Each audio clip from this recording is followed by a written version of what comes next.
Hey, good morning, Christine. I hope you've made it through your snowstorm and freezing temperatures up there in Canada.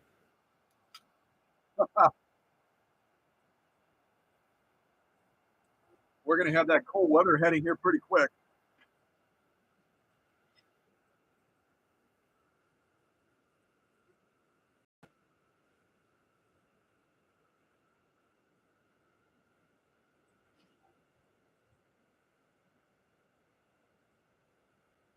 We'll get started in just a little bit. Good morning to everybody. Happy Saturday. Happy Saturday.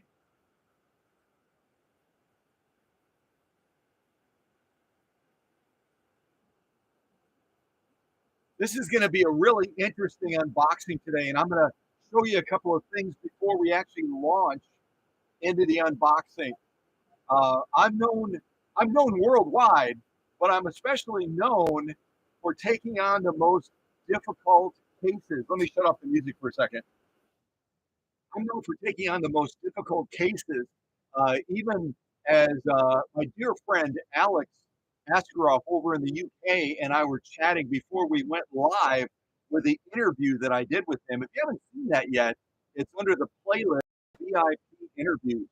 Had a lot of neat conversations I've had with folks, and Alex goes, you take the tough ones, you take the dirty ones, and we're gonna see a machine that could be described as tough or dirty this morning, probably coming out of this box from the great state of Illinois. Let me look at the chat real quick and see if I need to say hey to everybody.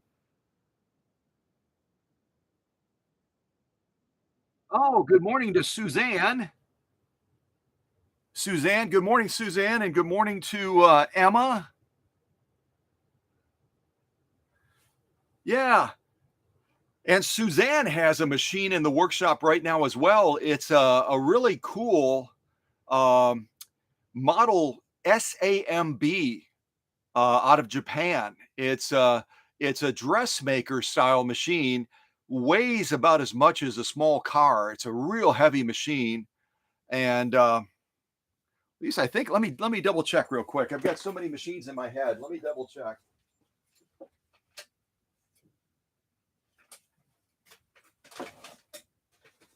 Make sure I'm not misspeaking. Oh, actually, I'm misspeaking. I miss. Oh my gosh, sorry about that, Suzanne. Suzanne does not have a Japanese SAMB machine. That's Aaron Allen. I've got so many machines in my head. It's just crazy. Suzanne has another machine in the workshop. It's a really cool machine, also made in Japan. So there is a correlation between those two machines. But Suzanne's Japanese machine was actually made for Elna, and I'm waiting on some parts for that right now. And then we're going to get that machine back online. But it goes to show you, when I get machines that come in, I don't just have a magic box. I wish I did. I don't have a magic box that I can reach into and get exactly what I need. I sometimes have to go across the globe searching for parts for our vintage sewing machines, and I'm more than happy to do it. So, uh, it's a little bit of a kind of a discovery, search and destroy type mission sometimes. Oh, and good morning to Marie Matson as well. See if there's anybody that I missed. Yeah, so sorry about that. I've got these two Japanese machines in my head right now. The one that belongs to um, Aaron Allen from the beautiful state of Vermont, and then I've got this other machine as well that belongs to Suzanne. And Suzanne and I have been talking a little bit about her Japanese machine, and just what a cool machine it is. It's practically a half size machine. It's not even as big as a three-quarter size machine. So we just get so many interesting machines that come in the workshop, don't we? Let me take a look at the chat again, and then I'm going to show you some other uh, machines that have come into the workshop, and they're going to be a challenging project, just like this one behind me.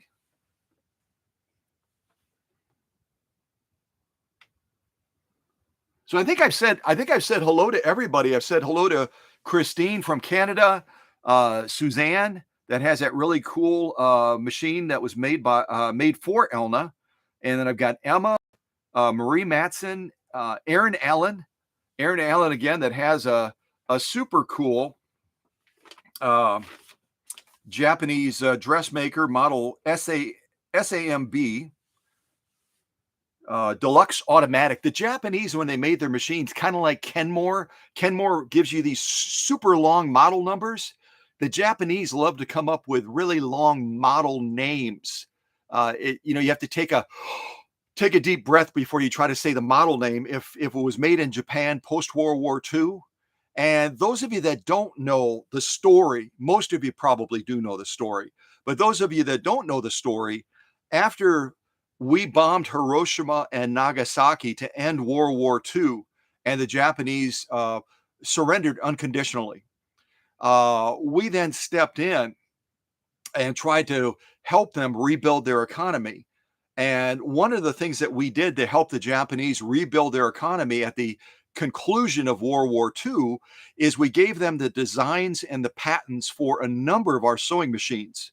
And they then went on to develop the manufacturing of those machines, and they would tweak them a little bit. So you might look at a model, let's say you look at a class 15 that Singer would have made, and you put it side by side with the Japanese model. The framework of that machine is going to be absolutely identical. It's going to be identical. If you measure any part of that machine, the Japanese clone machine, as we refer to them, and the Singer sewing machine that's a class 15 are going to be exactly the same. But then the Japanese would add certain things like a big badge mark on the front that normally would say deluxe. In their culture, they learned that Americans like the word deluxe. It means that we're getting something more than what we're paying for, or it's kind of like the top of the shelf. So the Japanese would add their special badge mark. They came up with some unique decal patterns that they would put on the machines, and then a couple of other tweaks. They might modify the faceplate a little bit with their design, but all in all, the machines were all but identical. And then as they would begin to sell them within the country of Japan, they were making money, but they made a lot more money when they exported these Japanese clone machines that were virtually identical to the Singer equivalents in the US market. They then flooded the US market and they sold a lot of them in the US because Americans were thrifty following a major war, and they wanted to get a gorgeous looking machine, but they wanted to pay a little bit less for it. So that's a little bit of a thumbnail sketch of these Japanese machines that I made reference to. One that belongs to Aaron Allen out in Vermont, and one that belongs to Suzanne. So there you go. You won't be tested on this. Probably not today. Okay. Oh, good morning to Kathy King as well. Good morning to Kathy King. And again, if all of you don't know it or not, the last entry right now in the live chat is with Christine. Christine has joined our leadership team. Christine has joined our leadership team on Facebook, and she's going to be stepping alongside Bill and myself and helping us out in managing the questions that come in. We get questions that come in through the Facebook page all the time. And she's going to be stepping alongside Bill and I and being a resource there. Might have to do research, might have to help customers identify what machine they have, maybe find a part for it, maybe find a manual for it or something like that. We get those questions all the time. And Bill and I try to manage them, but to have another person on board, especially a go-getter like Christine, it'll be great to have her on board and then get her ramped up to that. Eventually get her helping to contribute to the Facebook page as well, because Bill is always busy doing things. I'm pretty much the only one right now posting on the Cow Country Facebook page, which is okay. But Christine has a lot of neat stuff up in Canada that she can share with us. Some of the projects that maybe she's working on. Maybe she goes to a craft fair up in Canada, or goes to an antique store, or goes somewhere else cool in Canada, and then she can share that perspective with us as well. Because a lot of the machines that we get into the workshop have origins that go back to Canada. And so it'd be neat. It's really neat to have her on the team. So welcome aboard again, Christine to the Facebook moderating leadership team. There's a lot of words. And eventually I'll try to get her onboarded with the blessing of all the other leaders that are moderating this YouTube channel right now. We'll get Christine involved in helping to serve as a moderator on the YouTube channel as well.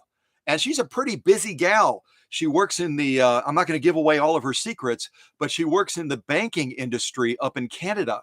She works in the banking industry up in Canada. So she is busy. I mean, she works outside of the home. She does projects on machines and other things when she comes home, but she's still willing to volunteer her valuable time to help us out on Facebook and hopefully eventually to help us out on YouTube as well. Because occasionally moderators can't make it to the YouTube live streams. And then if we get one of our naughty people that try to propagate porn or other stuff like that we've had happen during the live streams, one of our moderating team members will be here to get out their little troll hammer and to whack that naughty person on the head. And eventually, I'm hoping Christine will join the ranks of that. That way, if other moderators are gone and they're not able to be on a live stream, we've got enough leaders here that can kind of keep an eye on things. Because as I'm turned away at the workbench, either presenting a machine or doing an unboxing, I'll lose track of what's happening in the live stream. But the moderating team doesn't. They keep a real close eye on things, and they're also there as a welcoming committee as well to make people feel welcome and to tell them we're so glad you came. We're so glad that you came today, and that we're glad to have you as part of the Cow Country family. So that's another important function of what our leaders do in the live streams. And I might eventually, don't quote me on this, I might eventually start doing a little bit of live streaming on Facebook as well. Facebook has sent me a couple of notes, saying, hey, your base of, followers, fans, blah, blah, blah, is growing and growing and growing. Why don't you consider doing some live videos? We've seen that you're posting some of those fun little reels. And if any of you use Facebook, you've seen some of the fun little videos. They're basically a video reel, blah, blah, blah. And what they are is they're still shots of vintage photos like of sewing patterns, and then I'll animate them using a program. So all of a sudden the characters will start singing and doing their little thing. So if you don't do Facebook, if you're not a fan of Facebook, you do miss a lot. You really do. I do some other fun posts as well. So consider setting up an account, set it up with all the parameters so that people don't bother you if you want that privacy. But then you'll be able to look at all the cool progress pictures and everything else that I post on Facebook as well. It really gives you a complete understanding of when I take on a difficult case like this one from Illinois. Facebook will kind of document the path or the trail that I take that machine on, just like the pictures I recently posted of Aaron Allen's machine, that model SAMB that was made in Japan, the dressmaker. Aaron was blown away. Suzanne was blown away as well with her Japanese machine, just seeing all the steps that I take these machines through, the depth, and I just dig into the machines, taking them literally apart so that I can get in there and take care of everything and make sure that it's as it should be. And at any rate, I'm not saying that to self-promote. I'm just saying that Facebook is a really important extension of documenting what I do and what I eventually show on YouTube. So consider doing that, would you? Set up a Facebook account if you don't already have one, and that way you can see a lot of the stuff that you're missing now, and it'll make these live streams and other things you see on YouTube even more relevant, even more interesting, because you'll go, oh yeah, I remember you showed a picture of that, or I remember he showed like on Aaron Allen's machine how that cam generator was broken, and he used this special process to repair it. And yeah, I see how well it sews now. It's the patterns aren't off and all that kind of stuff. So, at any rate, enough talking. Let me show you some of the other projects that I have in the workshop right now, and I'm showing them to you just to document again that I take on the most difficult cases. I have people that contact me by phone, by text, by Facebook Messenger all the time, and they go, you're probably going to say no, like all the other people that I've shown these pictures to of grandma's machine. You're probably going to say no because all the other people that I've approached all over the place and showed pictures of my mom's machine that is in really, really bad disrepair, you're probably going to say no just like they do. but I always say yes. I always say yes because I love a challenge. And I'm going to show you some of the other challenge machines that I have right now. But first, I'm going to put on a little bit of music. Maybe.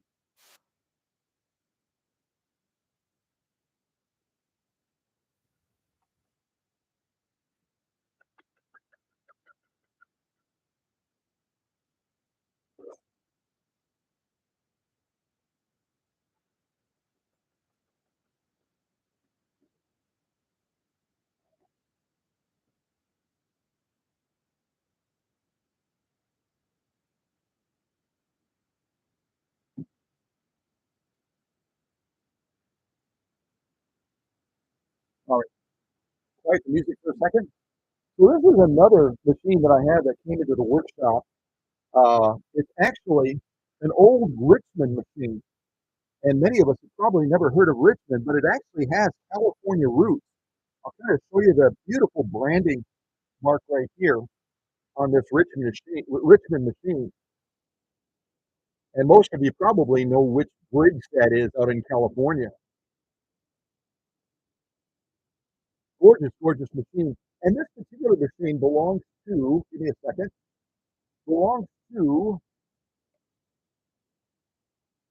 Cindy and Terry O'Leary.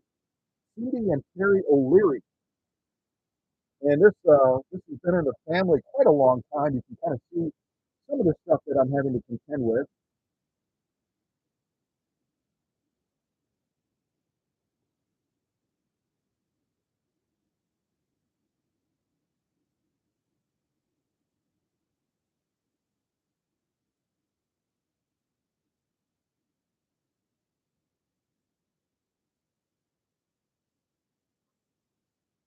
The balance wheel won't move right now, so I'm not going to try to force it.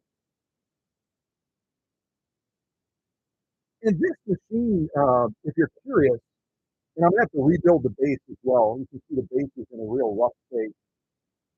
When wood has been soaked because of a flooded basement, which is similar to what we have going on with this machine that we're going to unbox today. This machine from Illinois that belongs to Chris Goodwin. Make sure I'm getting that correct. Goodwin. I apologize, Chris. This one belongs to Chris Goodwin out of Illinois, and this is a machine that was left in a flooded basement and forgotten for probably close to a decade. It belonged to Chris's mother, and this is what happens when a machine is exposed to constant moisture. You look at the faceplate as well. Turn this a little bit. Now, if this is on the outside of the machine, you can see all this. If this is on the outside of the machine, then you can imagine what's on the inside of the arm area on that main shaft. And that's why this balance wheel, it wiggles about 1 or 2 millimeters, but it will not even turn over. It won't even turn over. So, but these are the difficult cases that a lot of people will, before they learn about me, they'll approach other folks. They'll approach other folks and they'll say, this belonged to my grandmother. This belonged to my mom. Would you consider taking on this project? And some of the people, after they've seen the pictures, they won't even call. They won't even call the customer back. They're like, oh, no, I don't think so. No, I'm close. And a lot of them will say, I'm close to retirement and I don't want to take on these difficult projects anymore. Like this Richmond that would have been made by the National Sewing Machine Company. The National Sewing Machine Company built a lot of these.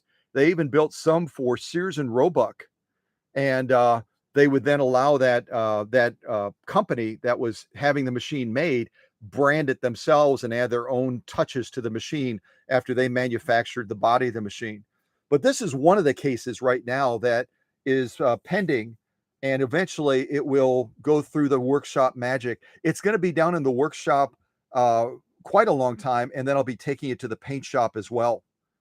But again, if you learn of, or if you have a real difficult machine, or if you see someone on Facebook or otherwise, and they're showing a machine like this, that's in really, really deep trouble. And they're wanting it to look new again because they're wanting it to be an heirloom for their family because it belonged to a family member for so long. Let them know about me because I do like challenges. I really, truly do. And with this machine, when this machine is ultimately done, it will be suitable to go in the Smithsonian. It will be suitable to go in the Smithsonian. It's going to be absolutely, Phoenix from the ashes type stuff. Yeah. I don't think there's anything on the back that I can really show you. Maybe a little bit. I'll show you the back as well.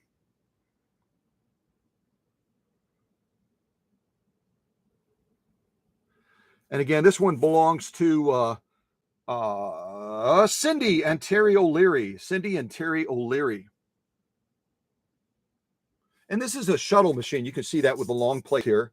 So that even makes it even a little bit more challenging. We know it's all rusted underneath there. And then that vibrating shuttle has to be able to swing from front to back freely. And all of that is frozen right now. So this will be a big one. That's okay. It'll be fun. It'll be fun. And it'll be fun to present it to you once it's done. Okay, so let me put this tag back on because I continue to get more machines in. And it's like, wait a second, was that one from Illinois or was that from New York? Here's another one. This one actually came to the workshop by being dropped off. And with it came a box of parts. There's actually a box of parts for this. So I have to deal with a lot of the stuff you're seeing on here. Some of this is oxidation. Some of it is corrosion. Some of it is rust. But this is Husqvarna. And it doesn't look much like a Swedish beauty right now, does it? But this is another machine that individual that had this machine approached several people. This belonged to a family member. Approached several people about this machine and said, is there any way that you would be willing to take this project on? Could you make this machine sew again? Like I said, I've got a box of parts. It's missing a lot of the parts right now. So it just gives you an idea. Here's the back of the machine. The motor looks pretty good. Look at that motor. Ha ha! Yes! I'm inspired to ring the bell.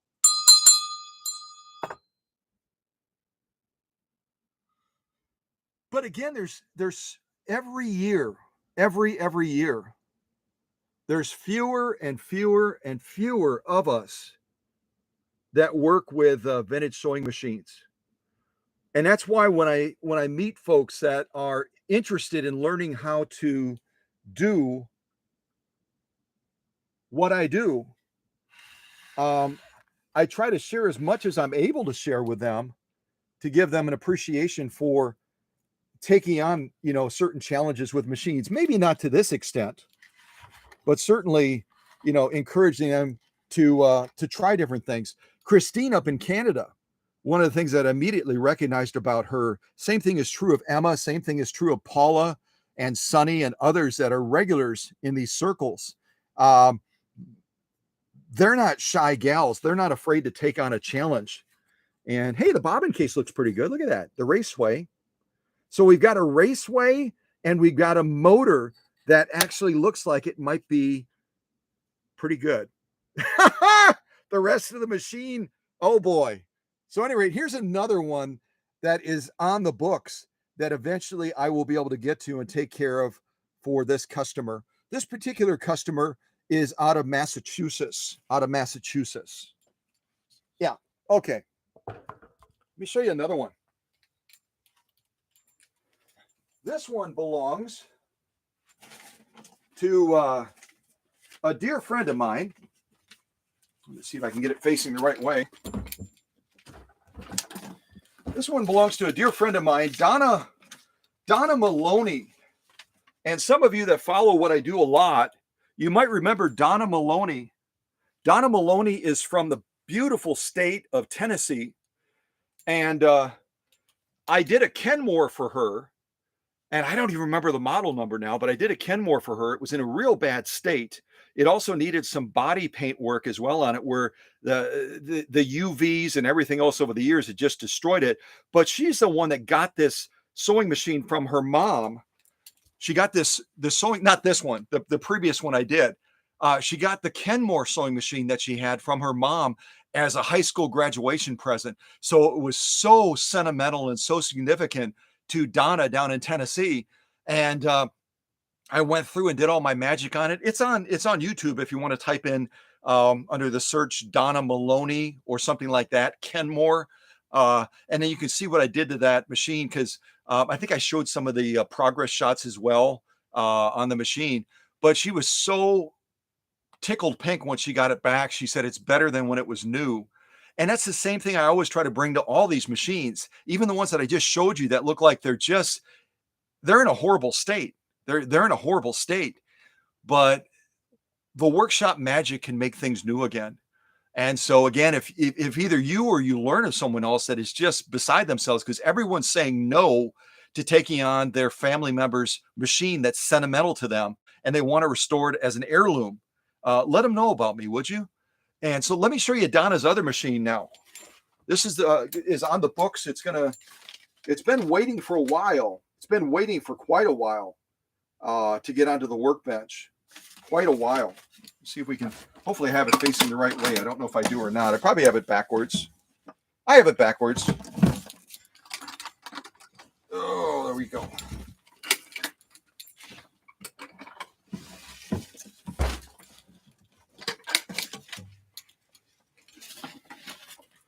Now this is a fun machine because I don't know who wired it up like this, but you clearly have a Singer. Looks like a 128. I'd have to look at my notes to see. Oh no, it's not. It's a 27. I apologize. It's a Singer model 27 from let's see. I dated this when it first came in, 1906. This is from 1906. If anyone wants to fact check me to make sure I got it right, it looks like the serial number, and you don't see serial numbers starting with H very often, but this serial number starts with H. It's 186470. H186470. And you can type in the chat once you get it. When was this machine born? I said 1906, but I didn't give you the month and the day, and I didn't tell you the manufacturing group size either. But it should come up as a model 27. I just jotted down my note real quick. I always like to try to do a little bit of research on the machine when it arrives and just kind of know what model is. That way, if I'm anticipating I'm going to need parts, I can start the hunt early for certain parts. But this one is actually wired. It's got a motor on the back of it, but it's wired with a Necky. Oh, this wiring is kind of scary.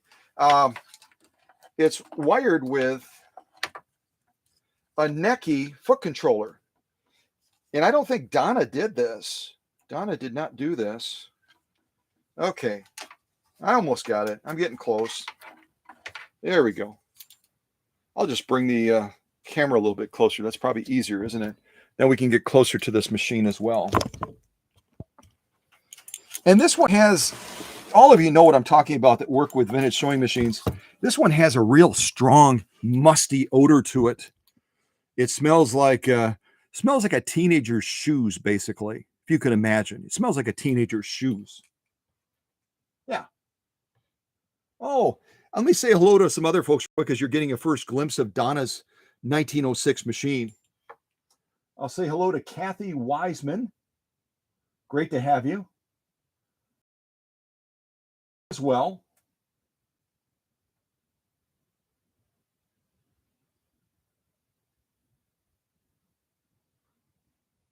Oh, good. Jonathan's a young guy. He's in his 30s, and he's going to be one of these folks that probably, after I retire soon, Alex Askeroff is going to be retiring and doing a lot of gardening. And as many of you know, Andy Tube, a dear friend of mine, has fallen into very bad health and no longer does what he does, although he would love to. So our circle of restorers and folks that are willing to work on vintage machines is getting smaller and smaller. We need new blood. We need new folks like Jonathan and Christine up in Canada to kind of take this on and keep the wheels turning. Good. Okay. So anyway, yeah, we have this necky foot controller that somehow ended up with this Singer Model 27. And I didn't look at the amperage rating yet to see how good it is, but you see right away, I think you can see the condition of the wiring. This is going to need a complete wiring job as well. And again, when you're wiring a vintage sewing machine, even if you have a motor of say zero point 0.6 amps, you always want to wire the machine with a minimum of 18 gauge wiring, which will protect you to probably about 8 amps, somewhere in that range, 5 to 8 amps, depending on the thickness of the coating on the wiring that you buy, because it does vary as they're working with different gauge wirings. And sometimes if you have a little bit bigger motor on that vintage sewing machine, say a 1.5 amp, or maybe even a light industrial machine, you want to go to 16 gauge wiring. And if you didn't know that about the wiring gauge stuff, the lower the number on wiring gauge, if you go to Home Depot, if you go to Menards, or you go to one of the other places that sells raw wire, you can basically tell them how long of a piece of wire you want, and they'll cut it to the length of your specification. As you're looking at wiring, the lower the number, the higher tolerance it has for amperage. So if you go with say 18 gauge, which would work fine on Donna's machine here for this motor, you're going to have a tolerance rating that will protect you probably around 5 to 7 amps quite easily. If you go to 16 gauge, you're going to be able to go up to about 10 amps. And why is that important? Because you're saying, wait a second, if the motor is only, say, zero point 0.6 amps or even zero point 0.8 amps, like on a Spartan 192K, why would you need to have that amperage tolerance? Well, it's because as that energy comes into comes through the foot controller to the motor, it can spike a lot higher than what that motor is rated for. And so having that extra tolerance is going to give you a wide open gateway so that you're not going to have any hesitancy when you're pushing the foot controller. It's going to almost like be, have you ever seen someone when they have like a bottle of soda or something like that and they turn it upside down, and because it's upside down, the soda is kind of coming out hesitantly, but then as you turn it to the side, all of a sudden that gravity resistance factor is lessened and the flow of the liquid coming out of the bottle will just go real quick. It's the same thing with electricity. The wider the gateway, the bigger the gateway, which starts with your wiring and then goes through your foot controller into your motor, the more power, the more burst, the more even flow of that machine you're going to have. And so it's just going to give you a lot more freedom in enjoying the fullness of that machine without having foot controllers overheat or motors underperform or whatever the issue might be. So anyway, enough blah blahing. This again, I didn't look at the chat. One of the moderators can let me know if someone actually looked up the birthday uh, and gave the fullness of that, the production group and everything on Donna's machine. But this Model 27, you can see as well, and you can't smell it, but I can. It's going to need a lot of help, isn't it? It's going to need a lot of help.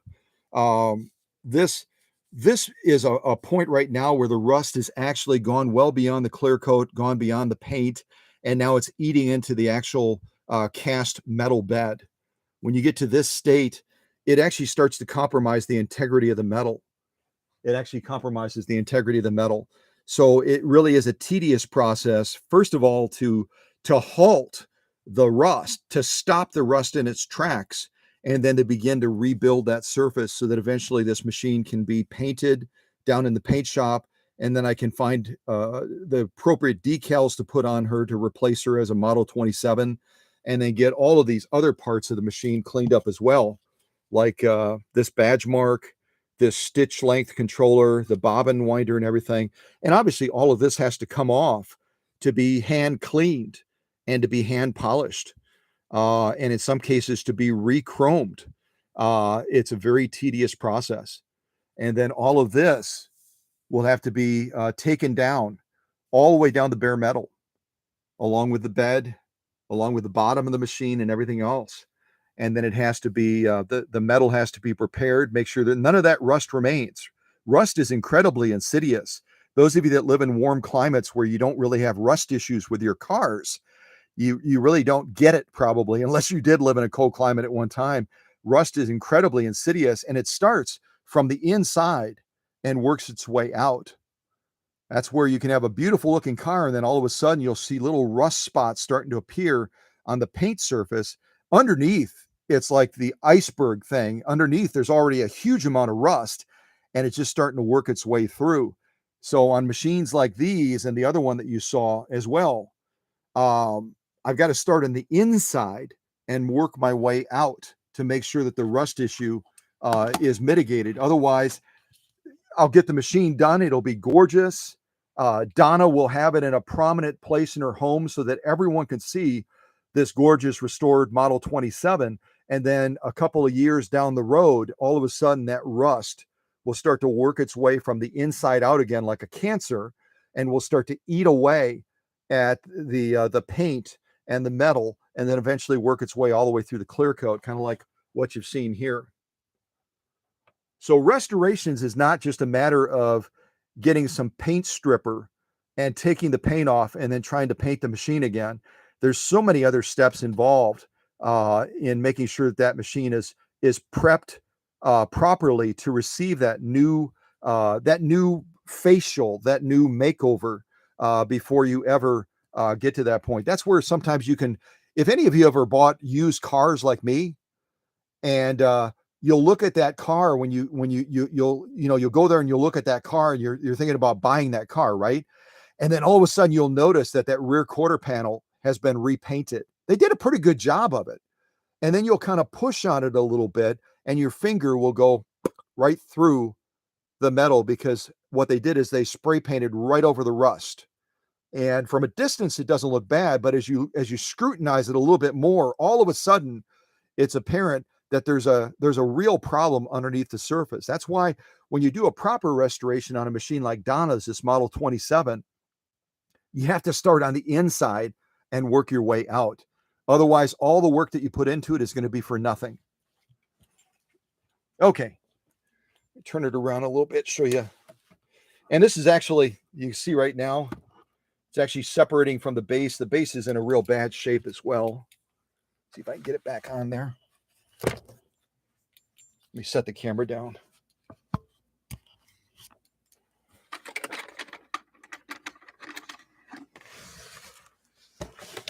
Show you the back of the machine as well. Now you can see this actually, what happened is this just pulled out. Because the case, whenever you have a machine like this where the head of the machine, the body of the machine is in such bad state, it's usually representative as well of the condition of the base that the machine is sitting in. And you can see this mounting point, because the wood is rotten and cracked.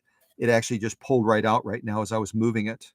So this machine will also need a new base as well, along with all the other restorative work that I do to try to get it back into a point where it can be a proper heirloom for Donna's family down in Tennessee.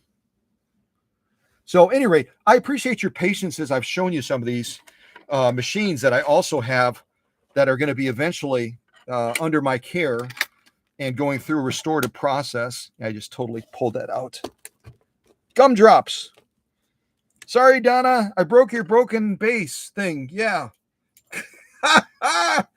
Oh my goodness. So yeah, I'm known around the globe for taking on the most difficult restorative cases. And I think we'll have to get Donna a new case as well. This one, let me turn over her information so I can protect her privacy. Oh goodness, there we go. We'll do it like this. This is the handle right now for this machine, for Donna's Model 27. Yeah, but you know what? It's okay, because when you get to the end product, the machine being restored, you can remember where it started. That's where having a Facebook account could be really helpful. So you can see where these machines start and where they eventually end up. All right, set that one down. Now let's finally get to the task at hand. This machine that came from Illinois. If anyone knows, I'm going to look at the chat real quick too. If anyone knows Illinois, it looks like it came from Wilmington, Illinois. If anyone knows where that is, Wilmington, Illinois.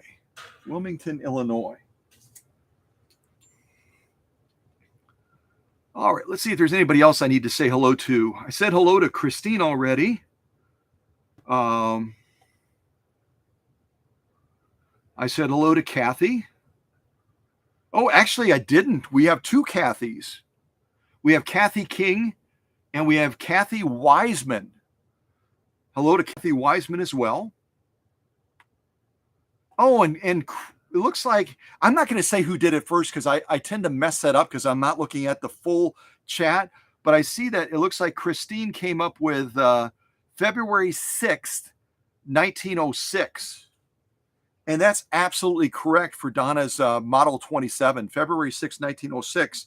And it came from a production group size of about 60,000 machines, which is not incredibly small. The average production group size for Singer was anywhere from 50 to 100,000 machines. And so in that run of machines, that's the number of machines that they produced in that run. So 60,000 is pretty average. That's pretty average. See if there's anybody else that I missed that I can say hello to real quick before I get to opening this up. I said hello to Jonathan. I said hello to Marie Matson. I said hello to la la la la la la la la la la la la. Said hello to Emma. I said hello to Suzanne. And I said hello to Aaron and Marie Matson. So I think I caught everybody today. It's a banner Saturday. I actually was able to say hello to everyone. And I'm so glad all of you are here. And we have others that are right now. Here I am. We have others that are sitting in the shadows. And that's where a lot of you started. A lot of you now that are a regular part of jumping into the live chat, you started sitting back in the shadows and kind of watching what's happening for quite a while. Some of you for years before you finally felt comfortable and inspired to step out and to type something into the live chat and say, hey, here I am. I've been here a long time, but now I'm stepping out where you can actually see me. And so others that are sitting in the shadows right now, that's okay. That's where a lot of these folks started. And when you feel comfortable, because you know that it's a good group and you're not going to be judged, you're not going to be made to feel foolish or stupid or unknowledgeable or anything, because it's an environment here in the classroom where we're constantly learning from each other. I always say it, sometimes a teacher, always a student. I learn a lot from all of you, just like you learn from me. And so when you're ready, we will be so excited to be able to see you and to welcome you and to say, we're so glad you're part of the Cow Country family. So, but right now, let's start getting into this box, because I tried to type in the title of this live stream, terrifying unboxing, but they don't give me enough characters. They don't give me enough characters when I'm typing a title for a live stream. So I had to take out terrifying. So I'm just going to say terrifying unboxing, because when Chris from Illinois reached out and she sent me initial pictures of this, I shared some of these pictures with my leadership team behind closed doors. I basically sent it to them via Facebook Messenger, or I sent it to them in a text. And I said, hey, this is one of the projects that might be coming up. It's not guaranteed yet, but it might be coming up. It's come up. It's right behind me. So let's get this open. Let me show you the next challenging project that's going to be hitting the workbench quite soon. Yeah, coming to a theater near you or something like that.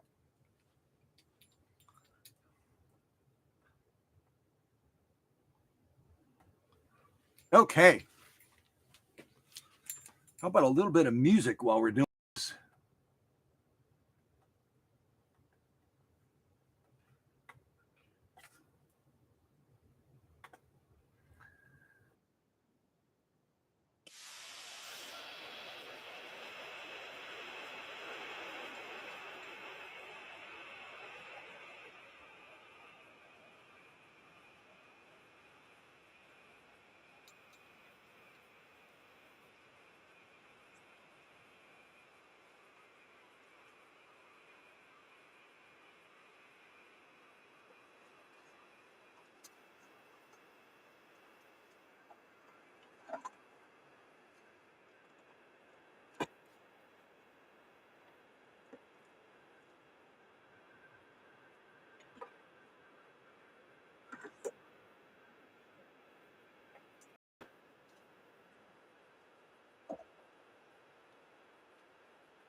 Now you're able to see the case in the shot right now.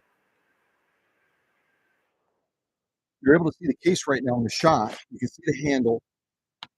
There are a number of manufacturers that use similar cases to this with this type of Bakelite handle. Bakelite was very, very popular in the sewing machine industry for everything from foot controllers to handles to a number of other things. And see if you want to type in a chat guess as to what this machine may be. And a couple of you folks on the leadership team already know. You already know what's in here. You've already seen a little snapshot of what we're going to be unveiling. So you've got an advantage. So don't give it away if you know. But if you want to guess, you can guess what might be in this case.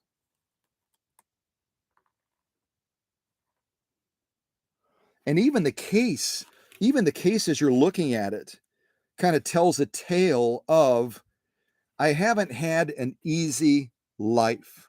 I haven't had an easy life. No, I haven't. It's been a rough life, but I'm in the right place.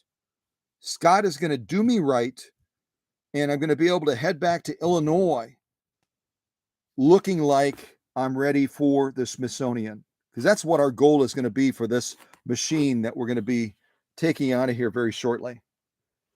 This machine will be suitable for the Smithsonian.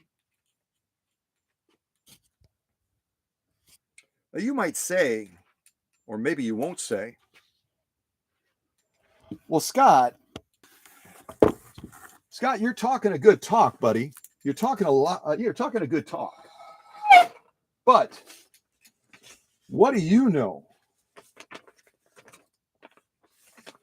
What do you know about what would qualify a machine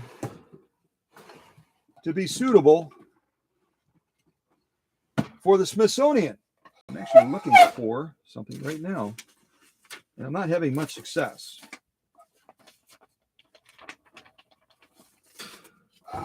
Hold on a second.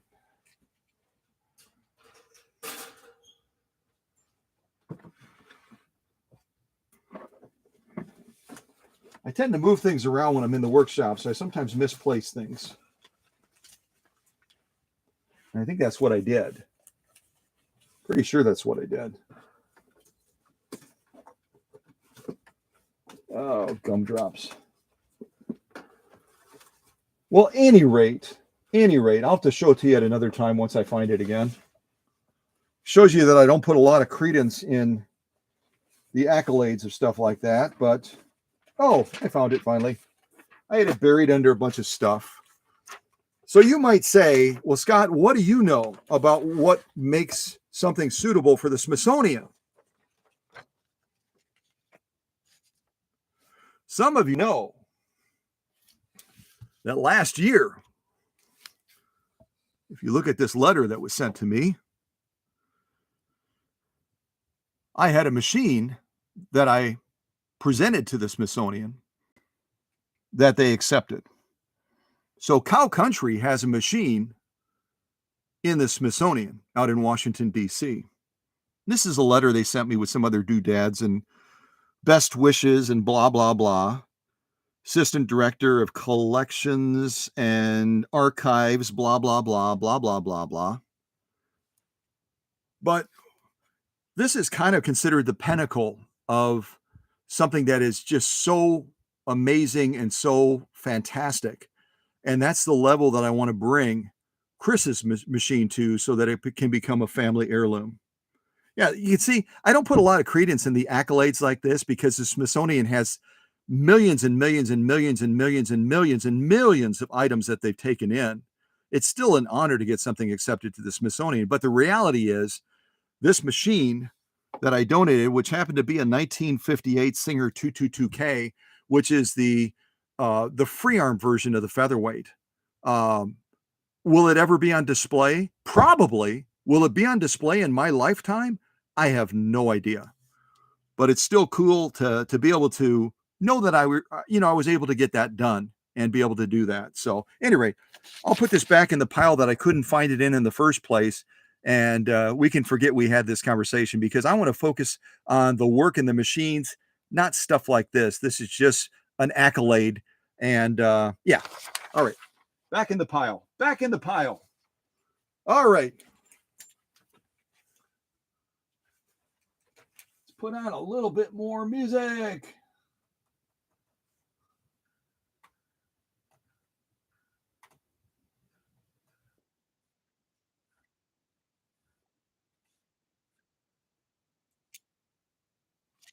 Okay, let's get this out of the box now. So we can actually take a look and see what we're going to be.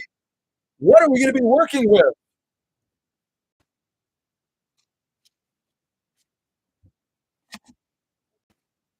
Oh, oh, one of the crickets. The lid is actually coming off, you guys. The lid is not attached. It's like off at the hinges. All right, I'm just going to show you inside of this. Oh boy, that's a. I thought Donna's. I thought Donna's machine had a strong smell. This is off the charts, folks. I should almost be. All right, all of you medical people, all of you medical folks right now are saying, Scott, get on a mask. Get. Whoa, Lord have mercy. Scott, get on a mask right now, buddy. Yeah, that is. That, all right, Emma. Emma's a pharmacist. We've got some other medical folks. This is mold, isn't it? The green. I'm touching mold. I'm touching mold right now. All right. Well, I'll wash my hands real well, but I probably should mask up, shouldn't I? Let me grab a mask real quick, you guys. Hold on. Let me grab a mask. Hold on. Oh,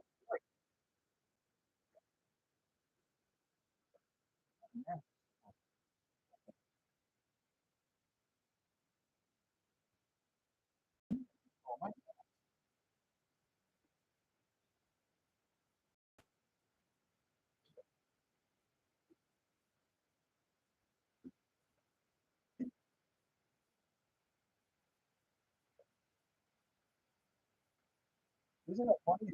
Find a mask. All right, I won't- All right, hold on, hold on, hold on. At least get some gloves on. Let's get some gloves on. We'll get some gloves on, and that'll give us a little bit of a barrier of protection. But I didn't know what I did with all my masks. Isn't that funny? I used to have a ton of masks.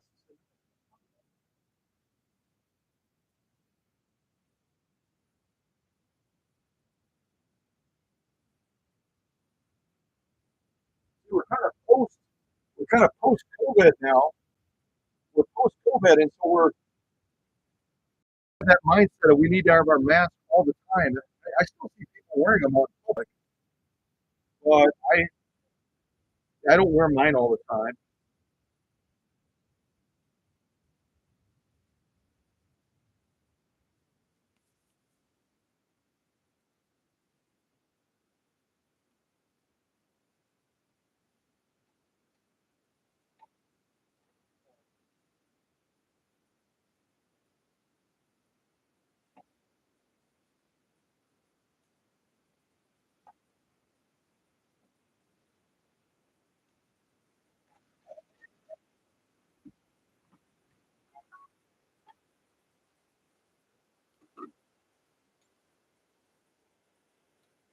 Someone just sent me a text. Hold on.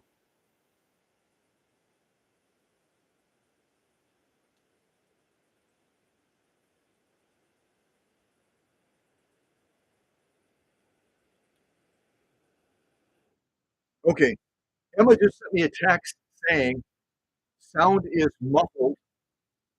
Sound is muffled, and yes, I did have music playing. Yes, I did have music playing. So let me leave the music off right now. For a while, when I was presenting on the other workbench, I had music playing, and I also was talking at the same time, and I reviewed the live streams myself, and you can hear me just fine. But maybe when I'm over in this area of the workshop, it somehow goofs up the sound a little bit. So right now with me talking, no music on, how is the sound quality right now? Especially Emma, because Emma's the one that just sent me a text saying it was muffled. So how is the sound quality right now with the music off? Perfect, clear. So we've got this weird anomaly. We've got this weird anomaly where depending on the placement of my laptop, which is playing the music, and the camera, which is just above it, if it's in close proximity like that, sometimes I get no muffling, sometimes I get muffling. So there you go. All right, let's take a look inside of this box. And I didn't look at the live chat, but you guys are incredibly smart. And I'm sure looking at this machine and looking at the lid and the case, you already know what kind of machine is in here, don't you? You already know. You already know what's in here. So now we need to try to get it out of there so we can take a closer look at this troubled beauty. This troubled beauty. Some of the attachments. Set that to the side. So yeah, I mean, could I restore a case? Could I restore a case like this that's in such horrible condition? I could, but it would be cost prohibitive to the customer. It would be cost prohibitive to the customer. So what I'm going to do, that's all mold there too. See all the mold? At least it's not the black mold. I think the black mold is the worst, isn't it? Green mold is not good. Green mold is definitely not good. But the black mold apparently is even worse. Any of my medical folks, could you type into the live chat, give us a little bit more information on are there different types of mold, or is mold and it just turns black at a certain stage? Maybe it hasn't reached that stage yet. But I can tell you, I can smell this machine. I could smell it actually. I could smell this machine even before it came out of the box. I could smell it through the box. Okay, so let me work on trying to get this out of here, and we'll take a closer look at this machine from Illinois. And I'll leave the music off for right now because today is not a good day for this. Let's throw that to the side. Tell you what I'm going to do is I'm going to open the front of this box up, and then I can kind of slide this out because the case right now is so unstable. The case right now is so unstable. If I try to lift it up, it's probably going to pull apart. So let me try to cut the front of the box open.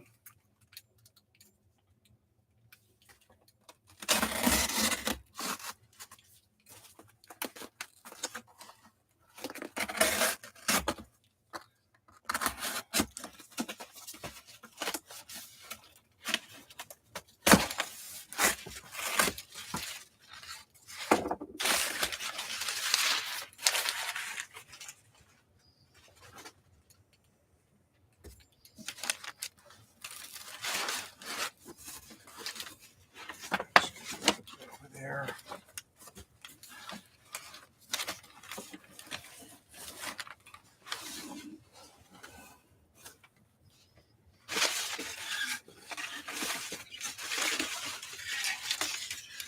Making sure there's nothing underneath there.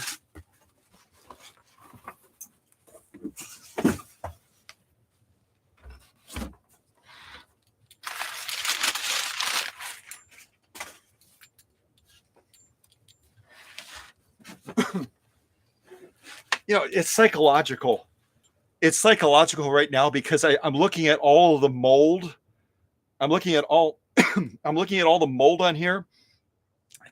And I went over to look to see if I could find a mask. I can't find a mask right now. I probably have them out in the car because when I was going out to meet with certain elderly customers, I'll go out and like a couple of technicians that I know of will do. Alex Askeroff is one of them. Alex will drive out to folks that are elderly and he'll service the machines in their home, or he'll pick them up, take it back to his workshop, and then bring them back out to the customer again. I do the same thing.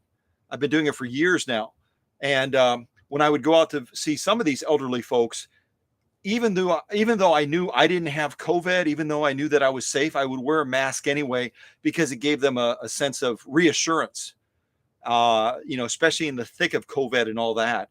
So that's probably where my masks are. They're out in the car right now, which doesn't help me much right now. But all right, so let me give you a look again into this box. I should call it a case. Kind of give you an outside look of the case to begin with.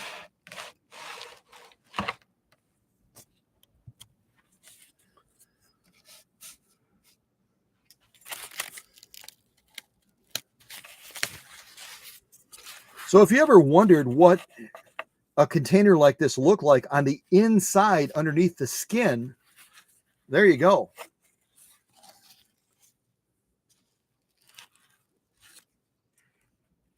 Yeah. So I'm not looking at the chat, but I'm guessing that one of my leaders or someone else that's knowledgeable or Googled it or whatever typed in, what's the difference between the different types of mold, the green stuff versus the black stuff, blah, blah, blah. So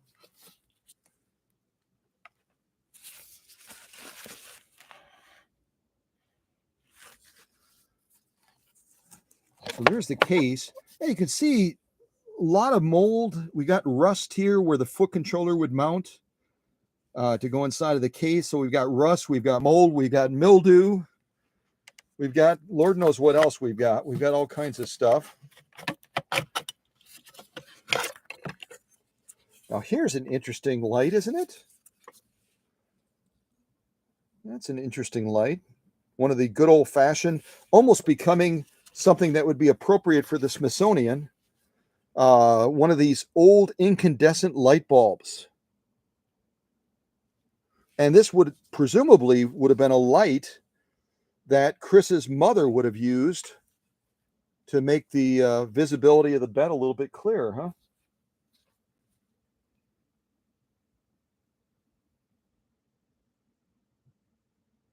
I can honestly say, I've seen similar treble lights like you would use when you're working on cars and such, but I've never seen one quite like this before. Have any of you seen a light like this before? Especially in relation to sewing machines. I'm almost inspired to plug this sucker in and see what happens. But grab the fire extinguisher, Scott. Grab the fire extinguisher. But I'm just curious. I mean, is it like a Timex? A light like this can go through all of this abuse and be basically underwater, almost underwater, literally underwater in this flooded basement for almost a decade. Would it still work? Would it still work? Who thinks I should try plugging this in as long as I have a fire extinguisher nearby and I'm really, really careful? I'm just curious if it still works. With all that rust, and the rust is probably on the inside where the light bulb screws in as well. Isn't that a pretty finish? Almost like a brassy type finish on the outside there. It's quite spectacular. I'm really intrigued by this light. You can tell that. Really intrigued by this light. Let's set this down for a second. Let's see what you guys are saying. See if we should roll the dice and plug this puppy in. Emma's saying no. I'm surprised she didn't use like exclamation points.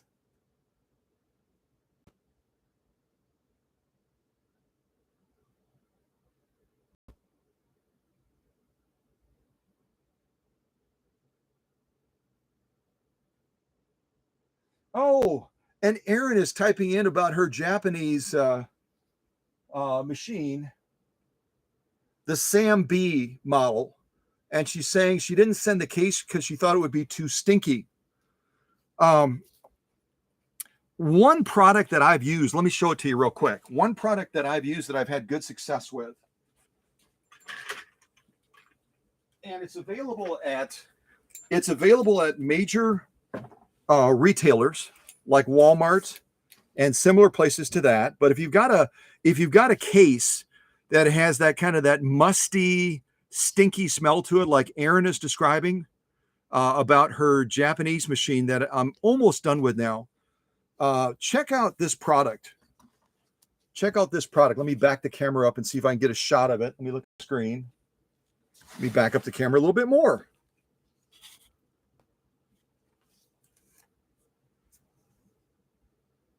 See if you can find this product at your local retailers.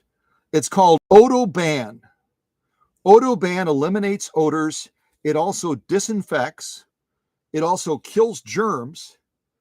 So concerned about, eradicating that stinky case, whatever it is, of germs. You want to freshen it up.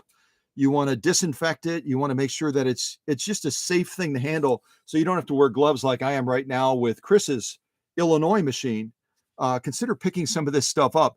It's available at Walmart. That's where I bought this. And there's been a couple of customers that have had similar cases to this one, obviously not riddled with mold and not riddled with all the other challenges that this case has. But this stuff has really been quite impressive.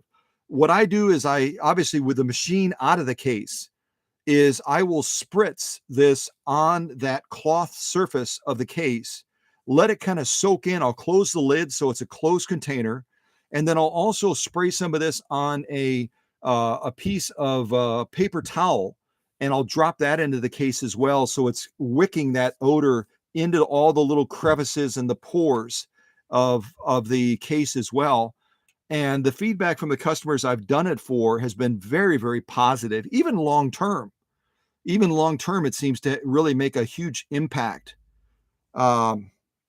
It also has, it looks like it has a little bit of eucalyptus that's somehow mixed into their concoction for this stuff.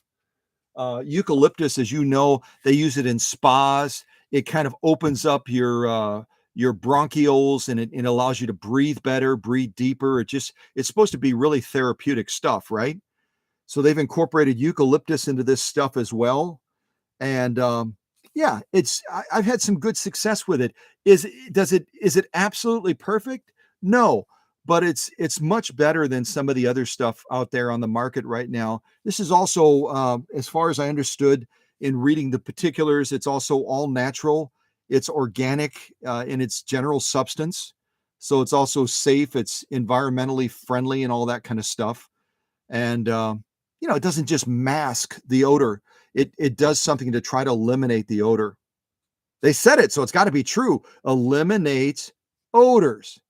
See, if they put that there, it's got to be true. It's got to be true. Plus, they have this cool little guy. Can you see him in the shot? You got this cool little guy. He's the eradicator. Yeah. He's the eradicator dude. Yeah.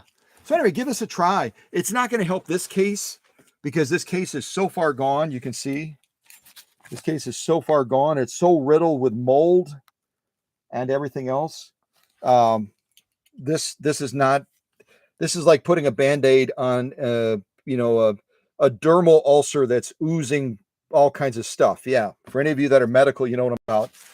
So, but it'll help a case that just has a little bit of an odor to it. So anyway, give it a try. See what you think. All right. So let's see if we can get this very troubled machine out. I just got to look at the wiring on this light real quick for kicks and giggles. See if I should be daring or foolish or.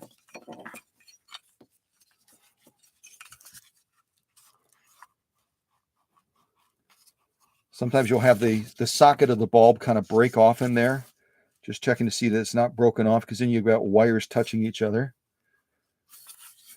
But they built things so well back in the day. They built things so well back in the day that something can even go through this level of abuse where it's literally underwater in a flooded basement for almost a decade. And you can plug it in and it actually works. Or it sparks and starts to shoot out flames. So, yeah, you never know.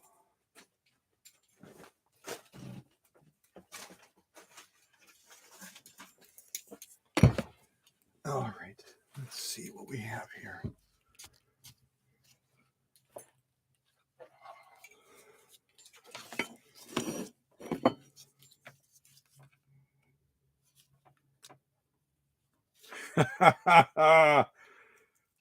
I I had to do it, you guys. I had to do it. After all of that abuse, because it has that vintage quality, and I did look at the wiring real carefully to make sure there was no cracks before I took this on and tried it. After all of that abuse, it still works. Obviously, I'm going to go into this and replace all the wiring because I'm guessing that that's what Chris wants me to do. This was part of her mother's setup, wasn't it? This was part of her mother's setup.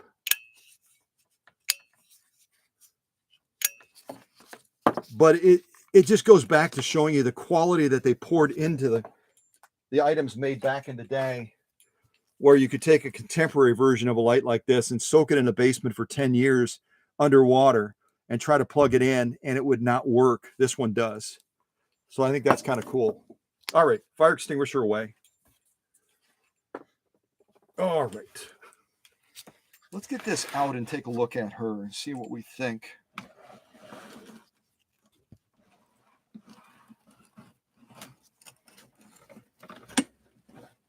Oh, Lord have mercy.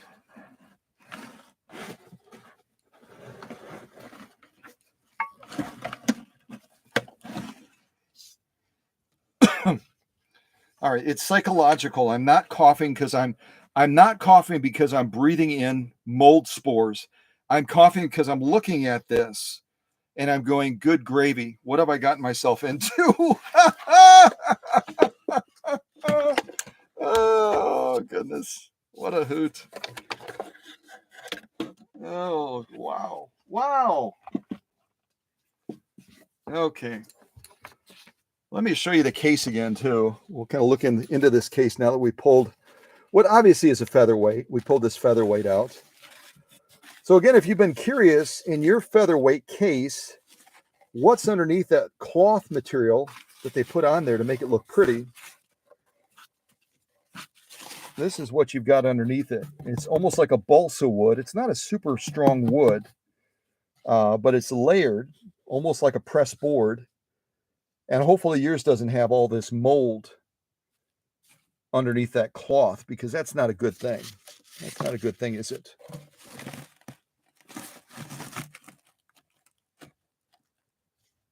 All right. Enough about the case, which is obviously in a very bad state.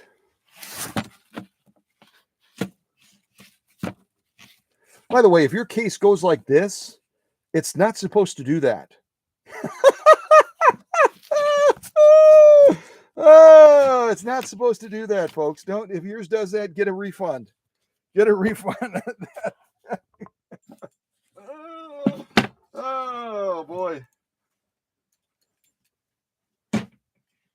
All right, let's take a look at this machine.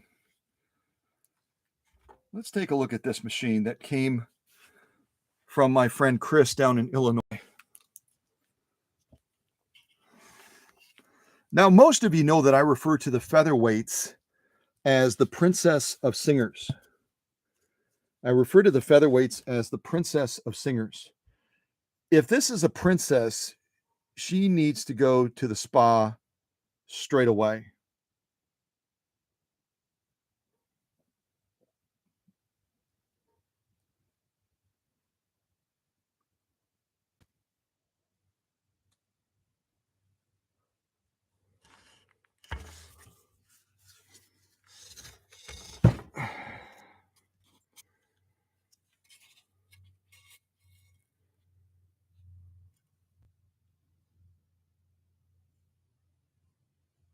And some of you that follow me on Facebook are looking at this machine now and you're saying, wait a second, stop the presses. Didn't you post about a potential project coming out of Illinois? And you even showed some of these pictures of this machine several weeks ago, a couple weeks ago. The answer is I did. I absolutely did. So if you're looking at this and you're feeling a little bit of deja vu, you're not losing your mind. You're not losing your mind. My nose is tickling right now. Is that bad? My nose is tickling right now. Oh, let me show you the extension bed as well.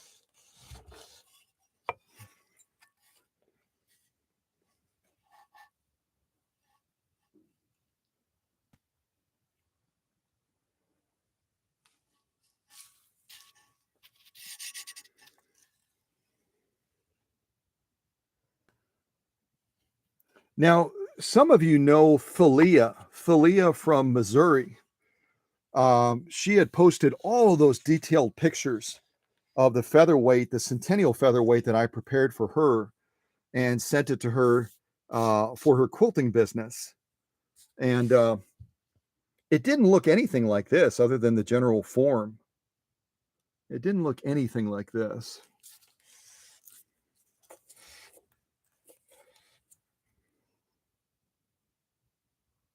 What do you guys think? What do you think about this? Is it going to be, when I'm done with this machine, will it be suitable for the Smithsonian? What do you think?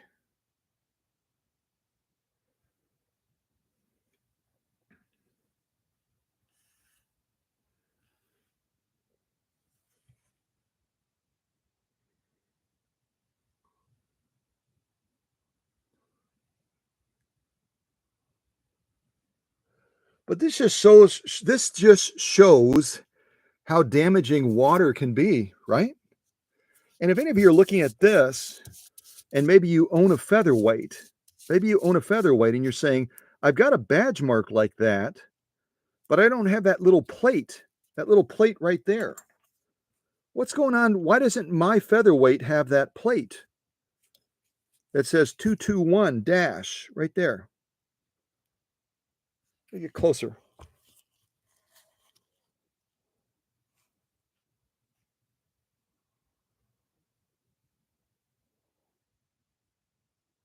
Yours doesn't have that plate because it is older than 1953. It was right around 1953 that Singer decided to distinguish the machine as being 1953 or newer. They added this little plate to their sewing machines, household, industrial, etc., etc., etc. Some of the industrials even had a plate like this earlier on, but that was the purpose of it. This is a post 1953 featherweight sewing machine. Yeah. Oh, goodness.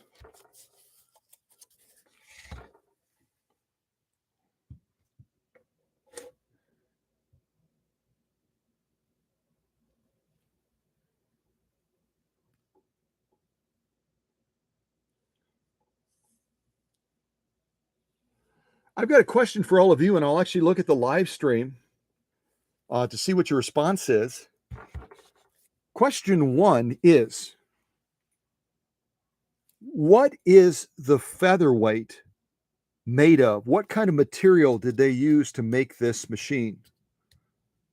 What kind of material is this? Does anyone know?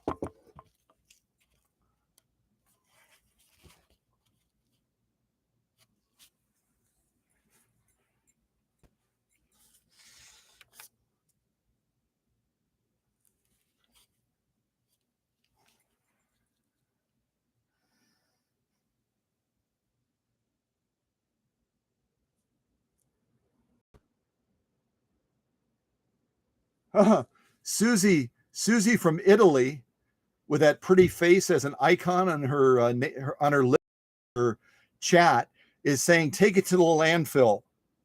Take it to the landfill."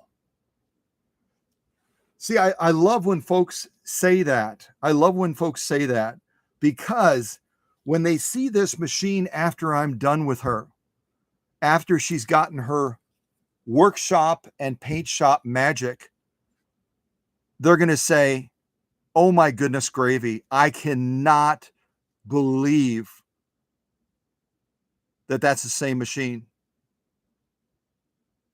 I've had that so many times. Even the owners. You saw recently when Chris came in to pick up his grandmother's machine and I unveiled it. Did y'all see that live stream? He got so emotional, he was almost in tears. He knew that that was the same machine, but he couldn't believe the way that that machine looked. So I love Susie's comment from Italy. I love Susie's comment from Italy because a lot of people would look at this machine and say, take it to the landfill. Take it to the landfill. Or as my friends in the UK say, throw it in the dustbin. Throw it in the dustbin. She's done. She's over. She's finite or something like that. I'm making up words now. But they would say it's garbage. It's garbage. Wait until you see, after I poured my magic into this machine, what she looks like. And you're going to say, oh my goodness, that should go to the Smithsonian. That should go to the Smithsonian. The same machine that right now looks like it's trash, right now looks like it's appropriate for the landfill, all of a sudden will be transformed. But that is the phoenix from the ashes of what this workshop does all the time, all the time. Taking a machine like this and transforming it.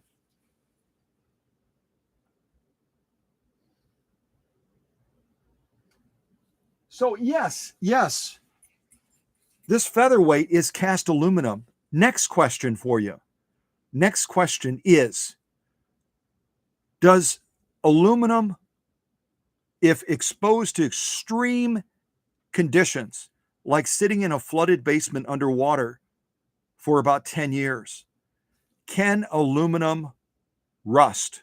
Can aluminum rust? What do you think?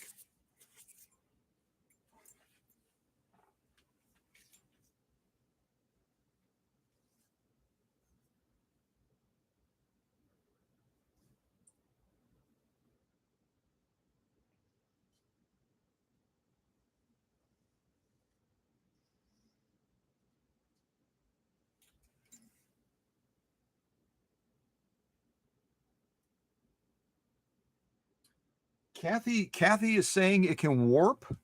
It can warp. Christine is saying it can oxidize. Emma is saying it can oxidize. There's one other thing that can happen to aluminum under extreme conditions. And this appearance that you can see of this white is an evidence of it. Any of you that own cars and are willing to open the hood of your car, and especially like me right now, as winter is approaching, or for Christine up in Canada, where she already has the full-blown winter going on. She's in the negatives. She has snow. She has ice. Canada is in the thick of winter right now. Any of you that have ever been underneath the hood of your car and you've looked over by your battery,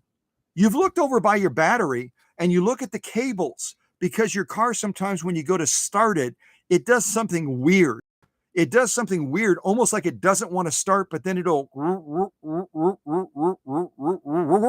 and it'll finally start. And you get adventurous and you grab one of your tools, one of your wrenches, and you pull those cables off, and you see something similar to this attached to your terminals on your battery, and you see some of this stuff attached to your cables that feed the electricity to your starter to start your car up.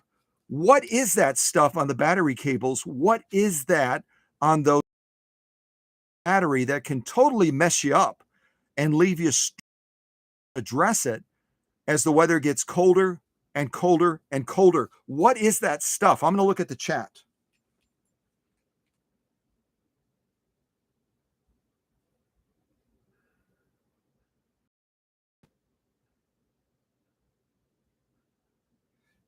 You know what?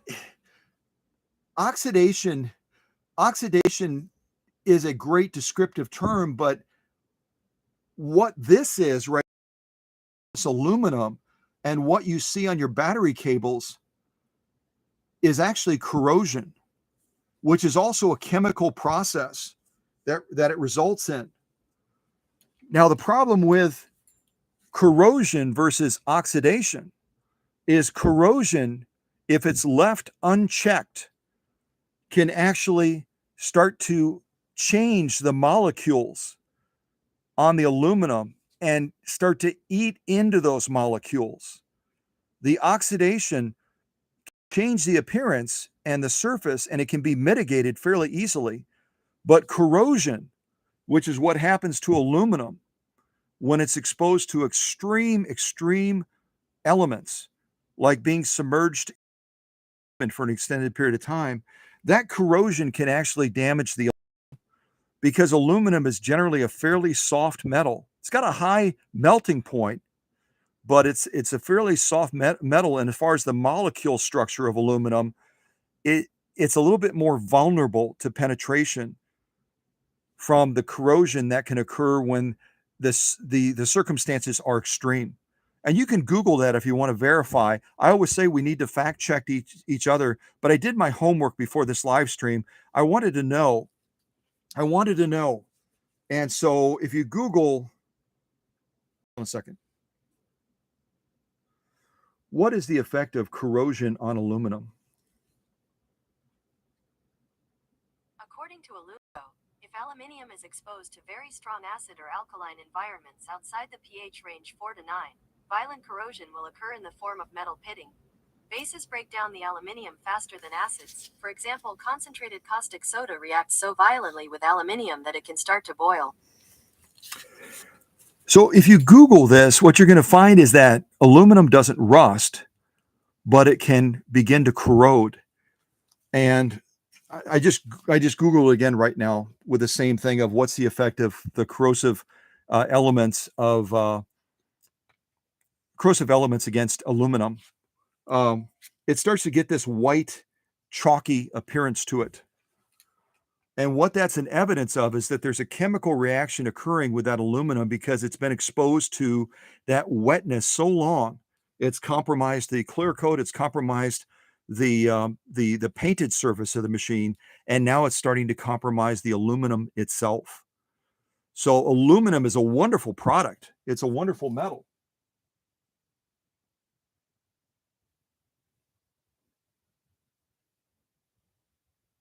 Oh, wow. Kathy is writing something interesting. I'm reading it real quick. I had an aluminum engine in a van.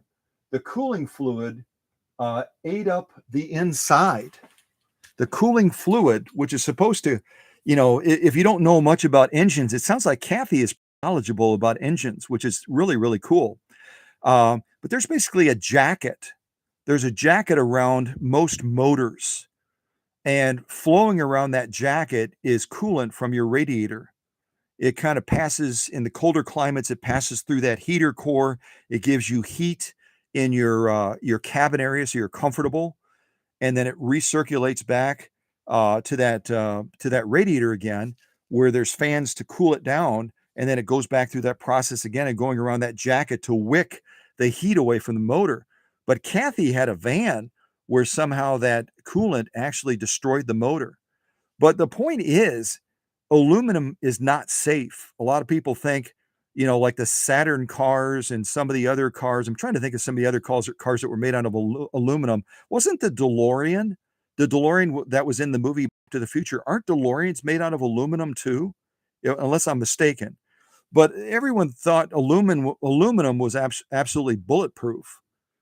But this is the evidence of aluminum being exposed to such a severe condition, such a severe environment for so long that it's gone from, basic varnishing that we might see on some machines where they're neglected, to a point where it's actually become corrosive. And if you Google again, does aluminum rust? It's going to tell you no, but it will talk to you about the effects of corrosion.